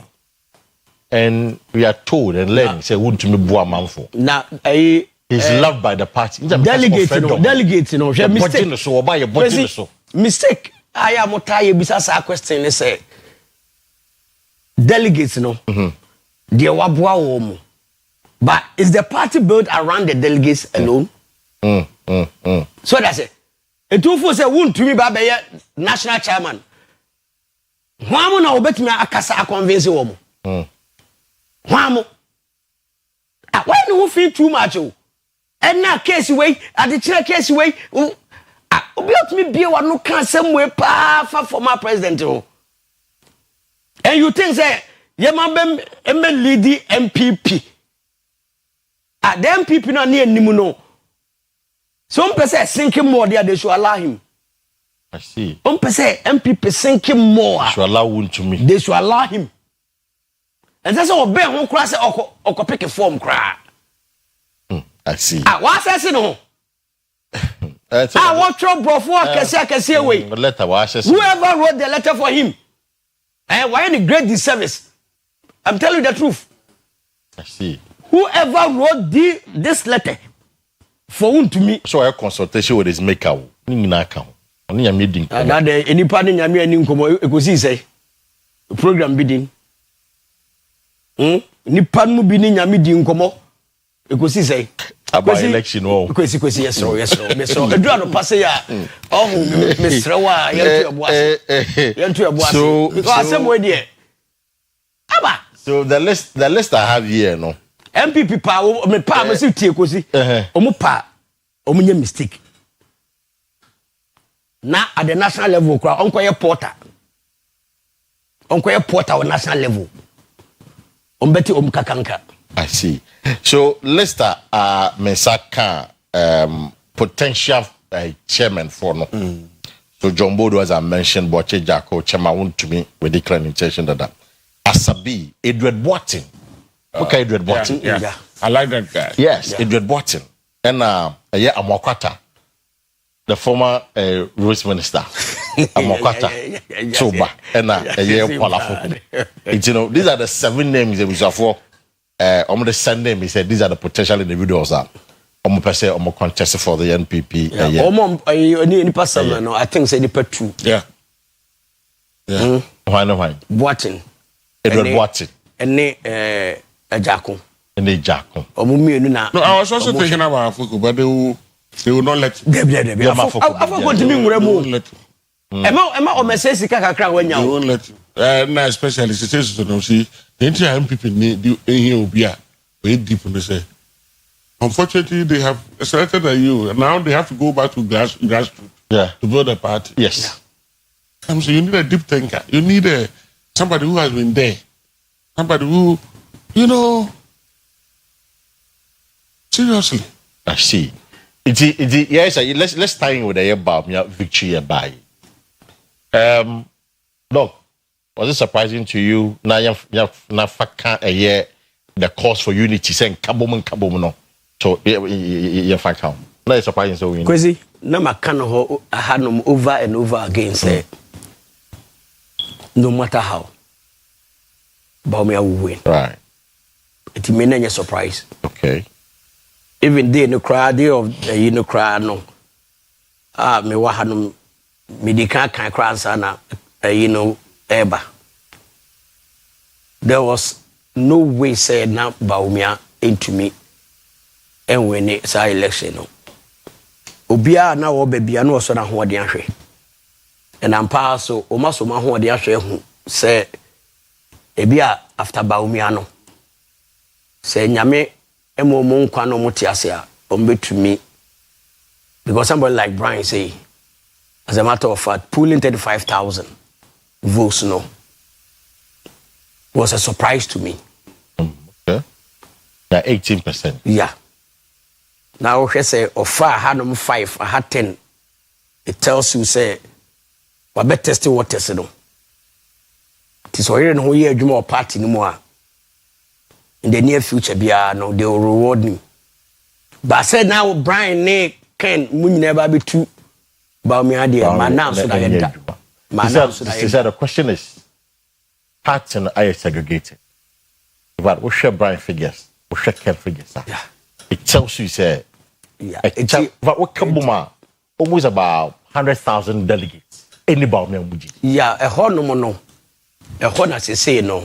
Me madwene me say Baumia ewo adwumaye na adwumaye no a obeye no on fa serious minded people enka no ho na omunkodi se adwuma no only sycophants around him no exactly only omunfiri ho sycophants nyatwomfo ne ade nyatwomfo bi only omunfiri ho na ebia no onim so omo nyatwo bia na omo ye loyal to him bia no onim so omo nyatwo masa loyalty obi also a loyal to even a product no there is something that attract the person. It tells you say when that thing is not there the loyalty breaks. So what you say it in the kure wo mu nie say Dr. Muhammad Baumia per se unity eba yo nkofo bi omu ye campaign oti omu kasa nkofo bi omu di nachi oti omu kasa against the opponents me kanu hanu mu danu ani abobo aba ni say you used to see 2000 obi pe SRC president Edeja at that time UFO exuberant a man for Oyerepa and a tag nipa no as NDC ni. The nipa lose election no. 2025 November because share obi wo terminal 3. And me hu na me chia no wanye so nipa exam sade. 25 years ago. 25 years ago. Wanye so ntimi ami hu me bone a me di ye at that time no eso aba na me twa no November no terminal 3 25 years ago the guy has not been able to forgive me because what target is oye target is oye NDC aba no onye satam na NDC nya akono prof ni ye SRC election na ye de wo ye target was oye NDC ni a udin chire boto obelose. So in the same vein no woman omo lusu no omo ye nipa wo omo ye nipa 1 nisika 2 na hoden 3 nimdie ni nyina ba wieye so ti ase ye wieye kwahwe nsem bia nkofo bi sa ka wa akire seden sa nkofo bi ehuru nkofo uhuru obi. Oh, when I say, I mean, you're about to the normal. No, you're too baby. Now, say, we're internal. Yeah, but of course, internal party. Internal. Or candidate. Internal. I mean, there's nothing wrong with that. Internal, me candidate, the Elusu. Kwesi. Eko social media. Ema, oko sabi masa. Tata na wosa wo masa. Meboa. Eka nkofo bi nsema no mo broso. Mrs. Ankofo nyina no Dr. Baumia on relegate wo.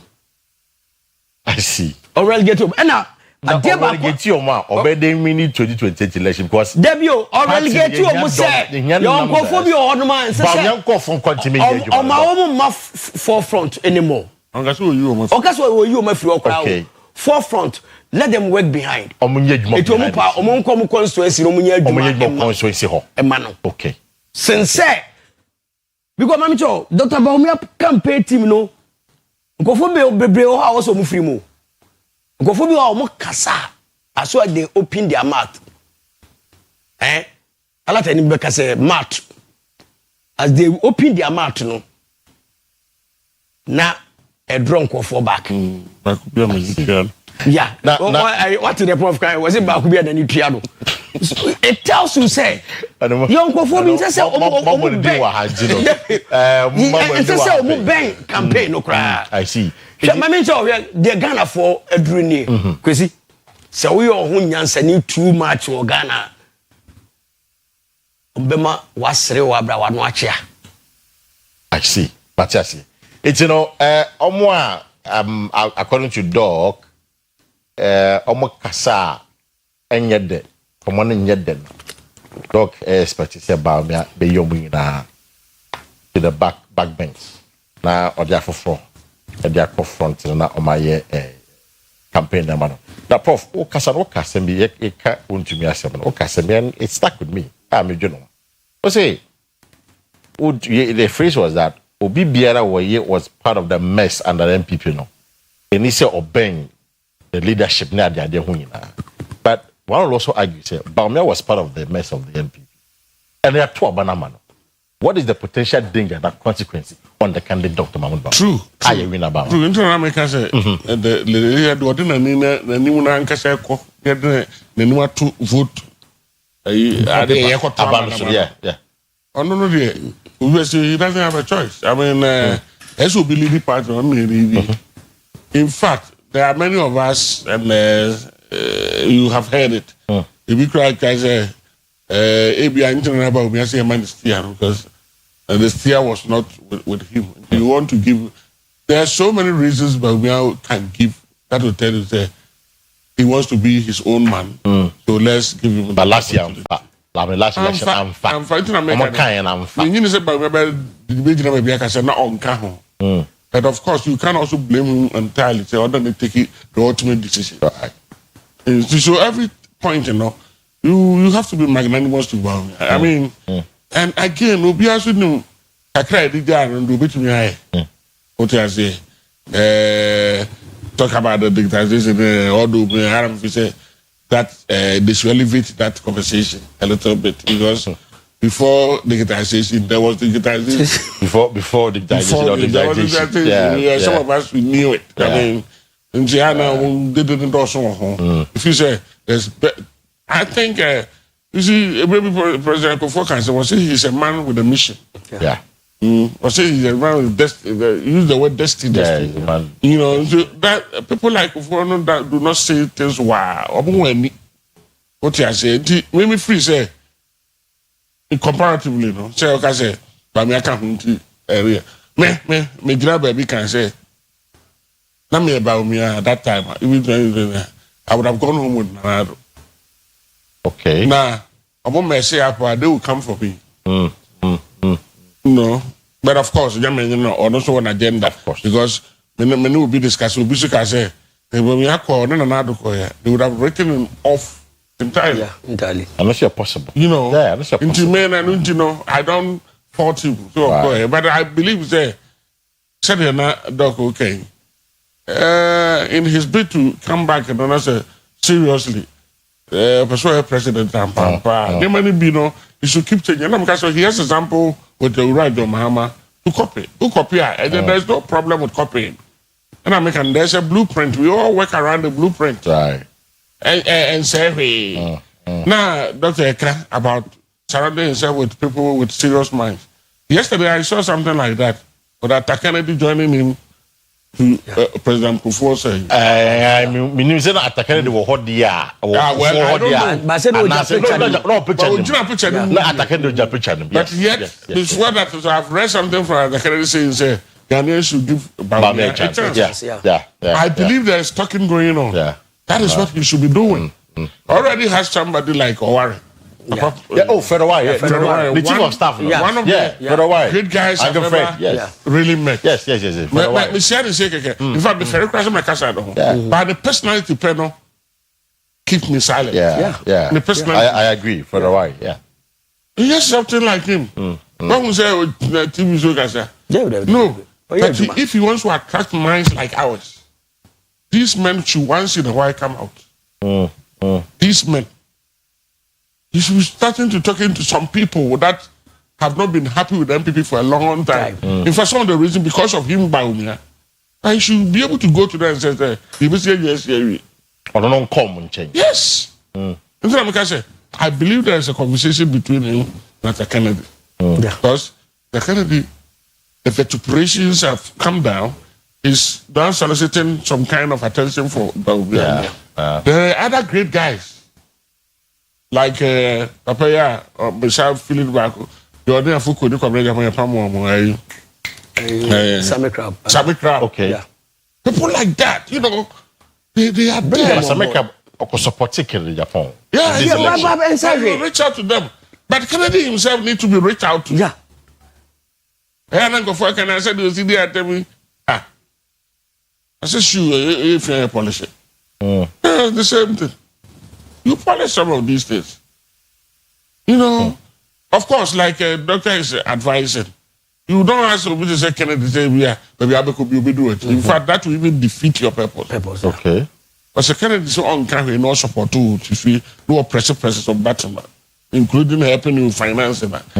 Something will work out. He needs a new way of doing things. Only our bomb stage, so I say, the criminal on the Monsana, Casatan, Tino, Sankophone. You see, I call them repellents. They are repellents. You are not saying, I can every single vote counts. So you don't, but you say, platforms, so they don't stand on your platform. Come, we are what I don't have national.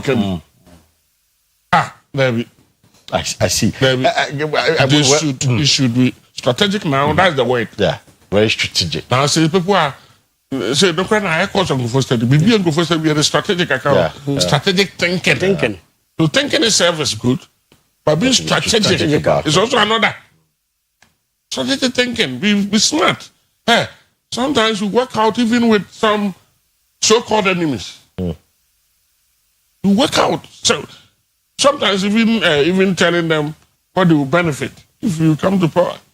There are some people that are telling, and I know my program here, so I think more ready, so before they voted. But the same people need to can say, why be I will be one hint, and also on trouble, remember, Baumiano. Who do you saw who here to who free Baumiano? In town, can say, a man one hint and go to about my Baumia, or who here to why wouldn't you saw when.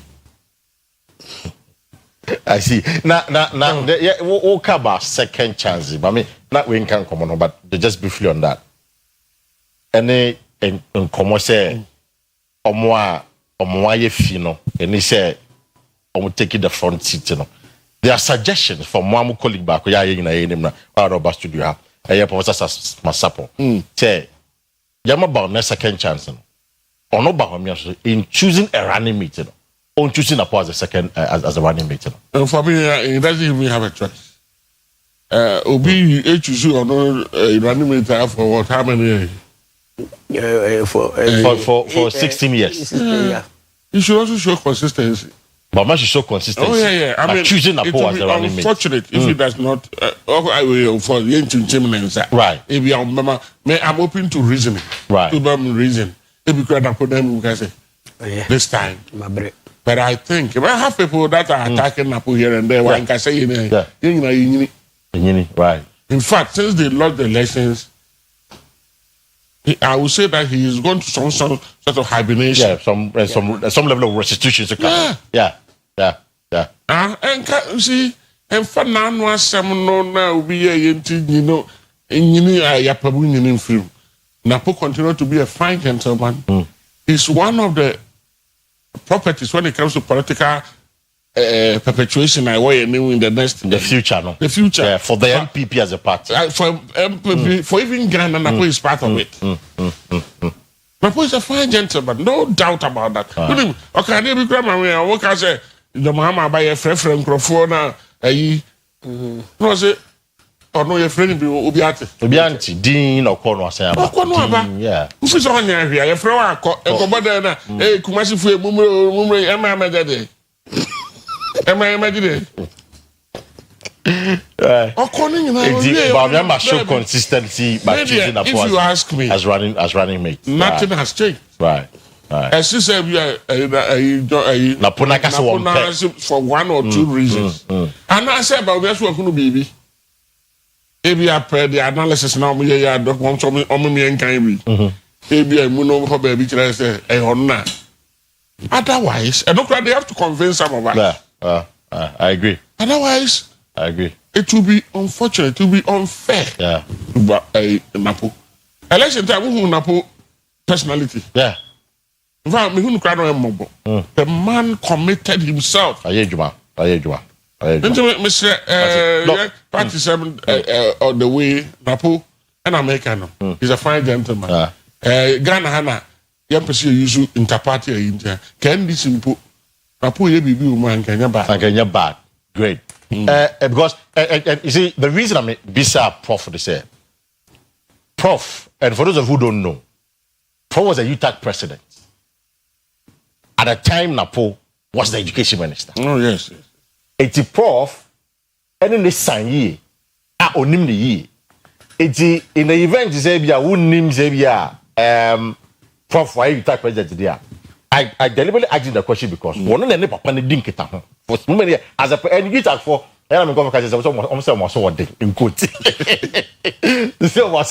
So for him to manage a group like UTAG and for Prof leading a UTAG at the time Napo was a education minister, it's telling in no more kind of very, very telling. You know, it's about me and go for TR. I mean, Prof has spoken on that. But Doc, I mean, how about you also subscribe, say, and as you have a dissenting view?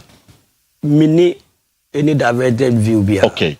Because senior yema yakubuno. I'm an asa. Yema sedu susu. So that because munyina ye nkramodin. So just say it no kre wo muni. Minim say Napo or learning lessons right out of this year. Senior Prof Kano. Eti yema ne chance because all ka say okofa obi aba senior ye ka say baumia na ya ton no dada.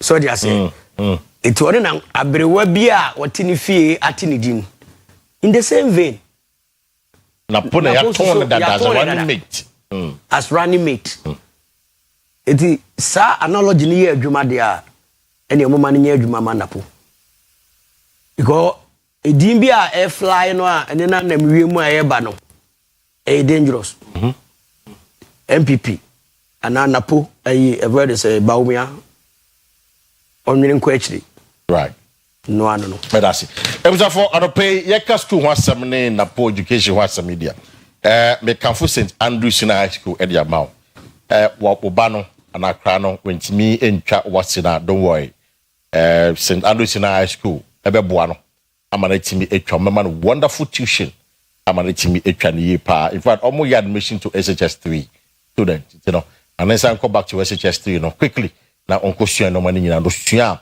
wase no beboa ne yepa omo ye courses ni nyina bi wo ho subject ni nyina about science general art business ni nyina wo ye bi ho in fact omo campuses wo asen for so obo omo ho mankesim obo omo ho new edubiase obo omo dunka ono fin omo ho bi shama omo ho sehwi asaren so omo ho in fact omo boarding facility you know in fact omo ni bebi a akra no efri eba ofi tamalo bokuo say ye hafasini yo odu names here magbobo ya obenya boarding facility from on pay on 0244 696911 0244 696911 and 0207 891004 0207 891004 na arope me can foot through worth healthcare products in our area mount. Ehia pa ye ni no eno na de koba imagine living in this world na fe wo hu ade iti ano pay se bia weni tesi so ebia ekekaw ebia ya na ekokọ ana poor eyesight wo hu ade ye wo hwade na ye blur we no ya say ano pay wo hia true worth vision capsules ne bi ano ebebo yi pa eye emema no omo prostate wo ho prostate dia no eye emema no dia me kana ha bema wo di 40 years and above we be hia to be check your prostate it no se bia odwonson tentem e bia urine flow no emba yi a ana o difficulty in urine o bransa na wadwonso a mesre to be your prostate edro ne bi na omo male fortis e wo ho male fortis no ene boa e wo empemagro wa performance wo low no wo de uhia bia ade a we ma more piafo na joint fortis ne hia me pa wo nyin no ondompe ne mu yemre. In fact, among for many arthritis and now more underlining a joint condition. Unya a year or joint fortis nebia, a beboa amandom no. A gina ye, and chebeko rainy season no more. A banner for we did no dumping a year or yana daddy. Unya or joint fortis na a beboa. Your lady fortis so ewo and a boa mano. Ewo fetch come a biana and koye boa 2 days, boa 3 days, unshada unya a year lady fortis na and a boy pa.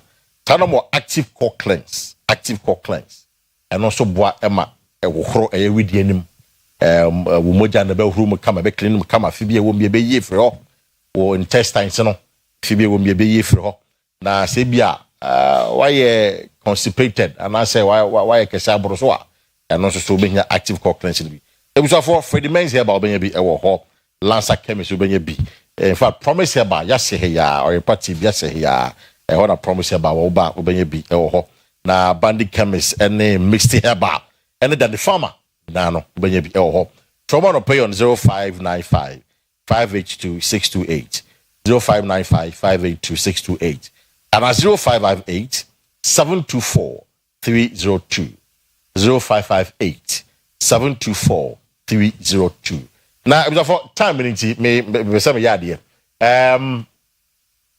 so the renaming your two part, Photocadian and JB Danquadian.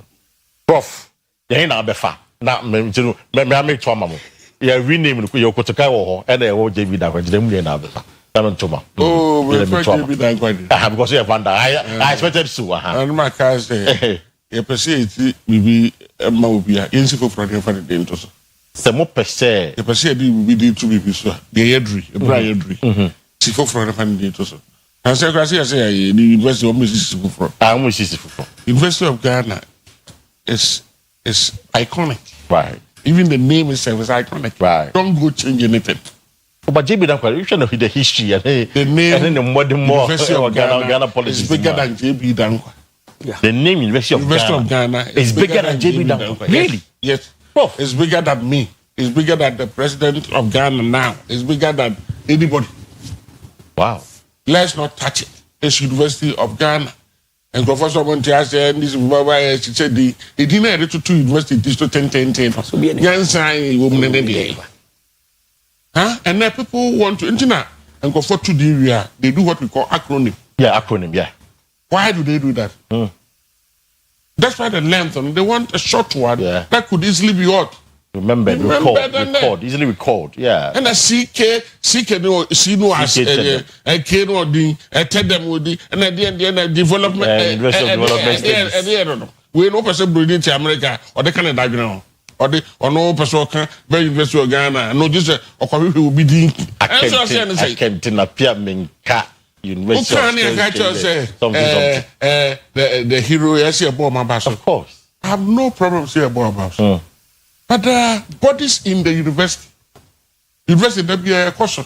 Breaking university that be a similar. Yeah. We can name them after them. And so called nations with America says university been confounding at that. But the fact of the matter, you also realize that they did not start that way. University of Washington, University of New York, University of area, then current. I'm person I have no problem. You ever see me? I'm over the intro. And to the JB down the man and fan into US. You ever see me? I'm over JB down with the intro. I have no problem with that. And let's not change what is iconic. You know the word iconic. I hope people understand. I didn't go it's yeah. I do beg Tim Hopper. When you say one of the things that make Ghana as a nation visible is University of Ghana. Yes, that make a whole nation visible. It's University of Ghana. Not because it's my alma mater. No, it's because that me who for sure the bread. And I who say started president to Kwana. I kasana ye member that matters say.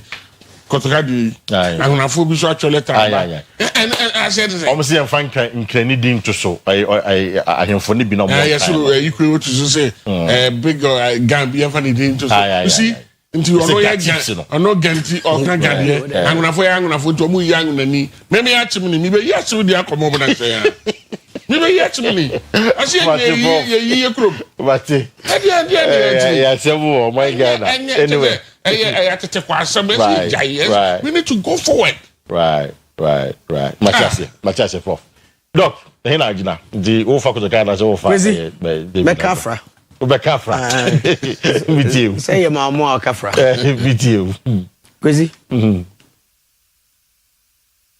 In marketing. You can say brander. Ghana for your value. The price for a brand. Your value. And a Ghana politicians, what I've learned, they say, Sebi, man, so majority of them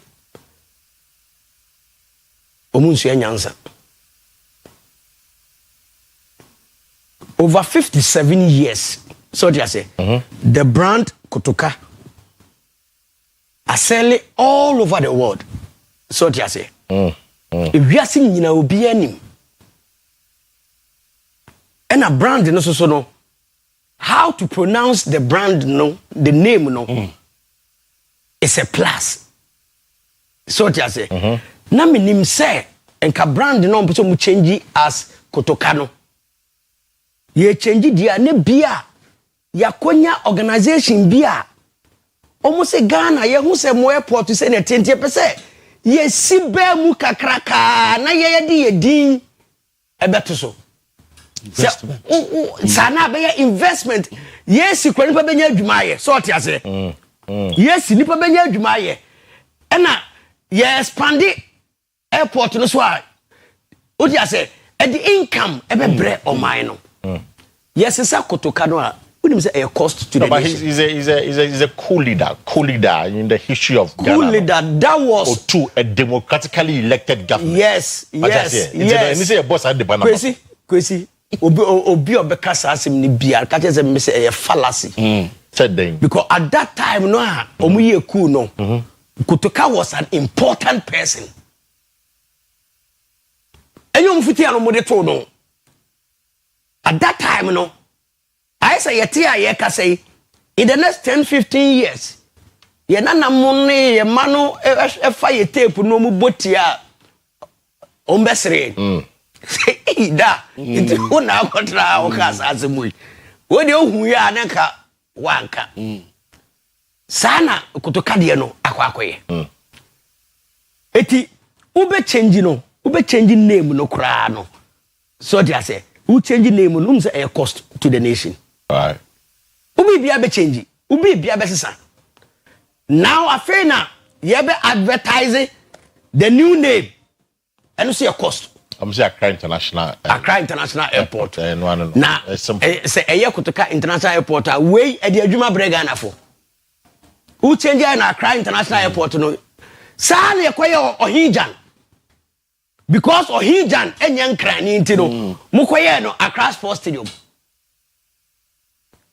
Omo be ni a chichi say Ohijan em say that so. Eni ho. O me. Eni ho e Accra Sports Stadium. I see. Adi o man ni a chichi basa sa no. Na baba ya de no me ya na say that. Baba ya na e de o. Baba da that so. Because ye nim ye kotokofo no because me niam miensa me kotoko.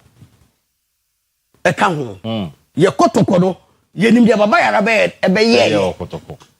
Ti se baba ya free your friends pot for us cry no a yenim do obey my team no and no credit your back am some consent for but one more consent mu of course yeah as a tiawa and yes I can propose the info you could to o se fan to get eti no kura wo mu say gadamba you to for the say oh permanent chief say in Kaiho dabi o mami jo say no mami dispute yeah yem fama mami dispute sa enkranfo na asem no mo ka no today all the 13 paramount say one cry no obi afi ba bi fufure de baaye o mu ni kingdom eti wo de koto ba ko a ya asem kese ba ko so ebe kasa say adi nja ya fa nto be enkran any kingdom ena ya kasa yeyi o hene ba ko na ye de ato no eno de o mu fa nto nchen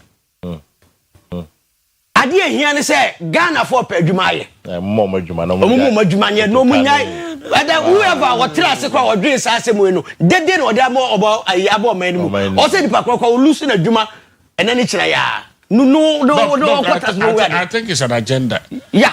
An agenda to close our eyes from certain things. Yeah. Because why do you bring this? Where the certain things are like a lot of things are going on. I say it's serious. Yeka. Now you I say we discuss Kwesi. Ni tini ne nan we fa. Say history. I mean, and now we be aba. And now university any classroom. University no akofa dimbe miensa. Wan dombo wan. And until we see na fan to the pakro. SD Dombo. Na sana ede. SD Dombo. Dombo ye bibi na pesa o se na nimunya anyimonyama CBB monumental ne fatoro. No munya sa de ma no mu ye no. Say o mu ba ya o mo so sesa no e cost. I see. There's a reason why, and I now understand former President Rawlings may so rest in peace. Yeah. I better cast a bit to the university Debbie. Obian to the I'm not news. UDS only see Ghana web. Who may be on the council. Elendeku. One more I saw a Robert Grand Chamber or Kahobi. Elendeku. Or women's organizer when you are be cool. Yeah, maybe the Dasha woman. Check or bar. Your best idea runs the industry. How can you even sit on national television? I will be about we are small. I said, I'll come. Obi about me na asuma. Elende. Oh. It was from one beautiful line tomorrow open join the conversation. 0594192409 0322497264. Numbers to call this morning quickly Nafi. Yentina Becca send me kano e be pacho wa be frɛ no makasa honte. In fact obi asende me story about won to me say I am sorry if I wronged you in any way. Chairman won to me aye kase na you cite essentially about Kafa President John Mahama hon and the other no iti na me ka so o sesa nti you say I am sorry if I have wronged you in any way. Chairman won to me to President John Dramani Mahama. It's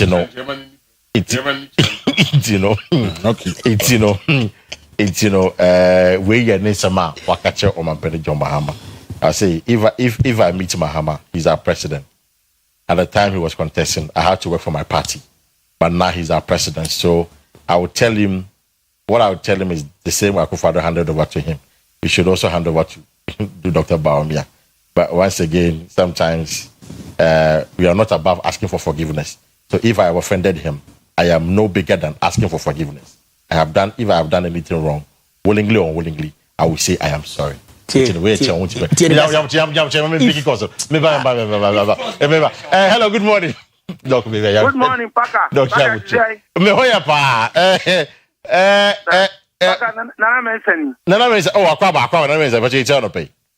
Mejo so Paka mamintia ya modunu kokwapia right na mintia Professor Chasma fone miwura boampon mintia omupa na mi mo abaso ne mani age omukata no pa na mi sa omu Professor Chasma fo tia ni ye mami pa na dana se mami mate me friend ni di nkomodi age nchire bi filo na dawroma we no be file kama pa kama dana se mami na mi sa no pa na na me ka kitwa bi fa na po issue na o kan no me da o ma se say any person hu na po no ya sa no tio papa ne ho to o ye good pa enti fi ayi ba oni ade a yan san so fa na po nya rani make na asam no enye pepepe na nye de na nya ngom kama ye atantefo a ye photo person na po enti sam no mo kan me no mo ya adu pa na pa na eko da wa Mati me zen shemedasi yenko so no pe yeah hello good morning.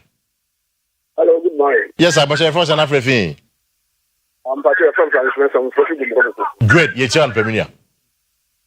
Me Pacho, yesterday, Sadia or Moye, Sicano Mosano, Sica, hello. Sica Mosano, woman from work with first one, no more Musica. Mati, Medasi, go cook for name Jabakan, I'm from Bro, Mati. Medasi, Yanko, let's call us on the pay quickly. Hello, good morning. Good morning, sir. Me Bashir Force and Afrifin. I'm a papa, me kasi free happen kasi. Great, I'm quite you. Me framo da, me net me two chama me yimi. Yeah, that's it. Anya safo ba gi mo bomb bill. Ewurade. Me buko to dey wa me dey. Yakupo isra wo mo. Amen. Mo nko so say anu mo mo aga na ma. Amen. Mate. Me da ma se pa na. Me da se pa na no pay. When I hear words like this, it encourages us to do more. Yeah, hello, good morning. Oh, Mini Obama, Mr. Paka. Mini, Fugudi, a Keja dress. Mr. Paul, I come on to pay it to you. There means some of our whatever for Miss Pink, a very moment black of my food every year. Only a fantastic, easy. The 10 man penny is excellent to Jones, Bonnie Dramani Mahama. I didn't know or not any boo, Mr. Paka. The over the 40 come on my tire 11 city was Santa and the Polo Yandom, the command, the Bayati, in a capital war. The woman in Annie said, your uncle, the day will no more yet. Dana ha obienu se ba umia we ye liar on kanu kre. Mbato ke put for airport no we say. Oh, 70. Wa dam we wi. Onwie. Dini enu so ye fofo. Eno wa tanto na asante omunya di na ti. Enti Ghana fo ni de ye eno wa twa ba mai onna president ADM. So mo bo Ghana su. Eno go so awobo. Asi ba ko pani o. Wo de ni emeko. De me kan nyina ni se. But amu ikoso ba for ye nya. Medasi, I'm going to corners on the pay quickly. Medasi. Hello, good morning. Good morning, Open Kessie. Yes, sir. But your first and everything. But Mediane Akosa, because free, I have Kenya number 2. Great. Akosa Kwaba Yetio. Mamma was na Minchia on it, what you for na Minchia, my papa for me near a Tigray. Papa, and send me na no Macan. Ghana for me blue. A Juman net. A comedy Ghana mabuni. It is a deal with and what pen at the bed Ghana for. Yes, sir. Yes, sir. Yes, sir. Yakali Kuku, Ewa half for her. Yes, now. You may go school in a school fees. I do and Fabian Maria. Yana the ideas would be any other part, any costo, at the Broman, not Samuel May. Na yes, it's your money. Mr. Medasipa, you could have corner so quickly. Hello, good morning. Hello, good morning. Internet President, Papa Liamo Cordia. Yamadum, Oyerepa, SK Bolas, I come on to pay you. Get you also SK Bolas, Yamene, Ewa Ding, and do was the coffee room. Okay, SK Bolas, Yamene, and answer Swa. That was what I got on when you move. That's that in Nemono. Yamene. Aha. I mentioned MP or was East. Chuchin Kofi Amankwa or was East in the Sukumukom. Mention me man Monet Papa or Bono or was East. But I can say, Andy Sabanka, the money from the Momagano. I'm up there 3 months in ye. A Kuafonation. Yate dollars so. Okama Kata, the person in January. The medical can say, as they don't say anything for I got through Ajagano. Not Taboko. And the guy said, "You about me and dear. One between Ghana, a couple of assassins." Medasi. I'm in corner so quickly. Hello, good morning. Hello. Good morning. Yes, I first and everything. I'm free Kumasi. Did you? Yeah, Johnson, I can say. You free and Casemono. ɔte ayi baomia yɛ trofo ɛnso me ka sɛ wokoko gu a yɛntua wo ka baomia bɛpɛn so na wotwe kora wo ka di kokoa ne yɛtua wo ka adɛn nti na wo ka kyerɛ sɛ obi yɛ trofo no ɛne ɔnyɛ trofo no watua wo ka sɛ sɛ me bra pani ɔwɔ bono ne ma mienu wɔ university ano pɛ yɛ ɔma ba hɔ waskwa sɛ me mom sika nkɔtɔ yɛ deɛ ni bɔ papa pere kɛre koko 53 baht yɛntua ne ka na as a board driver this guy since me nya na me be man kola me enso mo university ene dia mo nyere ho mo kwadwe edi ye change enti ye mpani for mo wa parliament ni oni degree ni oni ka akra degree enti na nyansa nti ho mo kwaya no ya buche bi anam ne de ya buche eye bi anam ne de e ho tro ya buche e ho tro ma me fa last call na fe ye wrap up. Yeah, hello, good morning.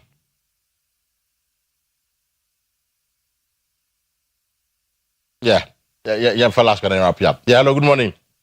Hello, good morning, Papa. Yes, sir. My chef was an Reverend Usuni. Where be you? I would Napoleon in America. Right. Me sure said if it changing. No one on the never come. Mate. Na, you ought to say, it didn't know more change you could Rocania, you know, and 5 BBM. Papa, you say, make sure we see. Yama light off. I am a baby can watch him. Pressure not doors. Ama na me try say be am asema mo kan me timi afredi na me try for no sa me tom to no ade ehia no atwa so mo beye no omo nye ne dina wo ko sa no no ye de ne sika be ko ye de ne sika ba ne sa sika no mo fa nye ade foforo ma o ma no ma geni asum tiema onia mate medase no pay medase kafu just bin kase. As for Doc and Prof, dear, they are no size. We are grateful to them for willingly sharing their knowledge and wisdom with the viewing public. And Makanha, I think the beginning of the year, that we do not take it for granted. Prof and a Doc, my dad, yeah, Omunyamaying, Thursdays, just to share with us in Sama, Yanomokam, Nina, for the development of this country.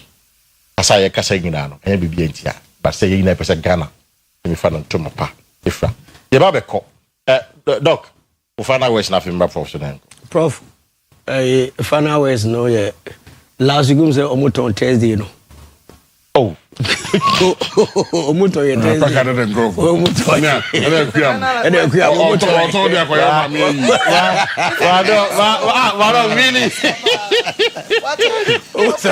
Hey, I have for you. No be anyare.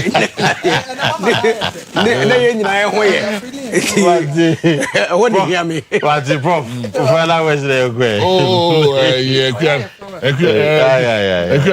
Me gusu a share the. Yeah. Ranja use. Who am Jumana mana ye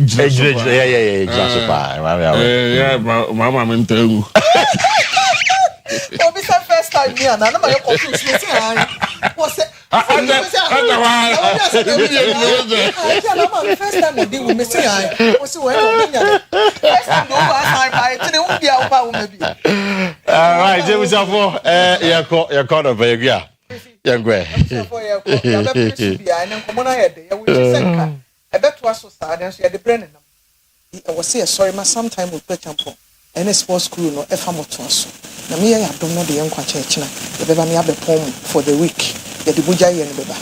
Meeting the Kwesi Parker Wilson. It was of another pay. My guess is one has been Dr. Ekbimpom, economics and policy analyst, and Professor Charles Mafu, former UTAC president. Now, as I speak to you, or your provost at our College of Humanities, our Kane University, that is Kumasi, Kwame Nkrumah University of Science and Technology. The Kumasi can feel by wait. The video, I don't know. Yeah.